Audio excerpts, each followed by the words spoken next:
College basketball is back around the country, and the Ohio men hosted Arkansas State Monday night to open their 2025-26 season. Both teams got off to slow offensive starts, and Ohio's first points of the season were scored by Elijah Elliott. Aiden Hadaway and Dior Connors added triples, giving Ohio an early 12-7 lead. Arkansas State had problems handling the ball in the first half and had 8 turnovers in the first 6 minutes of the game. Ohio's offense stalled out and went on a 5-minute drought that put the Bobcats behind for a good chunk of the first half. Things started to get going for Ohio as they slowly built a 20-0 run that gave them a 33-22 lead late in the half.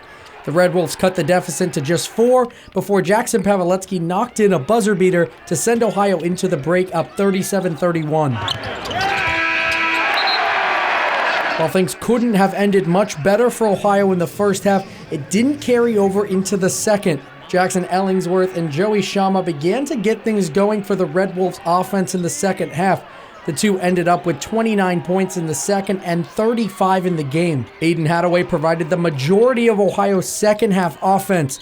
Hadaway set a new career high with 28 points and made 12 of his 16 shots. It was a tough inside-out matchup, and probably should have went to him, obviously a little bit more, just to create opportunities, because he's going to demand a double team at some point or get the ball where he wants it.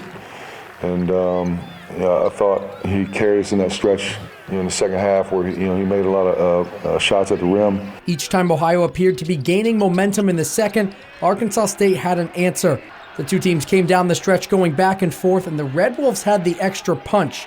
Arkansas State scored 57 points in the second half and left the combo with an 89-85 win. Difference, they had, 16 turnovers in the first half. They only had 2 in the second half, so they changed what they were doing. They were strong with the ball, but we gave up 57 second half points, which not going to win a game doing that. The Bobcats had opportunities in the second half to stretch their lead, but were just never able to take advantage. There was a stretch in that second to last war where it was a long war, where it got down to, 2-minute mark, where we were getting the stops, and it was only a 6-point lead. We should have had that up to double figures. One area that will have to improve before Thursday's game against Illinois State is the free throw line.